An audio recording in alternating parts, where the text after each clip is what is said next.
খেলা শেষ হয়েছে, তবে দলের সাথে আছি কুলটিতে, বললেন তৃণমূলের প্রাক্তন বিধায়ক উজ্জ্বল চ্যাটার্জি। পশ্চিম বর্ধমানের আসানসোল কুলটির তখন পশ্চিম বর্ধমান জেলায় ভাগ হয়নি, ছিল বর্ধমান জেলা, এবং তখন রাজ্যের তৃণমূল সরকারও আসেনি, ছিল বামফ্রন্ট সরকার। তখনকার একমাত্র তৃণমূলের বিধায়ক উজ্জ্বল চ্যাটার্জি, অর্থাৎ 2006, 2011, 2016 সালের পর টানা 3 বারের বিধায়ক ছিলেন কুলটি বিধানসভা থেকে উজ্জ্বল চ্যাটার্জি।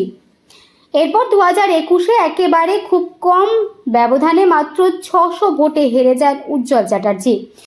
যে ভাই ভোট দিও না বলি না, আমার খেলা শেষ হয়েছে, খেলা শেষ, আর চিরকাল আমাকেই করতে হবে কেমন তো কিছু মানে নাই। দলে তো অনেকে রয়েছে, কেউ না কেউ, কিন্তু আমি সাথে দলের সাথে আছি।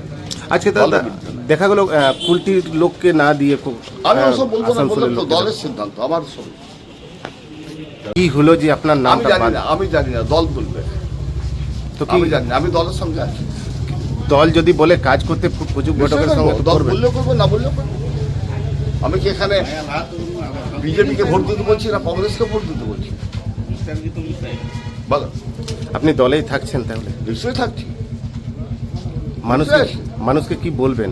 কিছু বলার নাই, ভোট দিতে হবে তৃণমূল কংগ্রেসকে, একটাই বলবো মানুষকে, এটাই বলবো, ভোট দাও তৃণমূল কংগ্রেস, এর বাইরে কিছু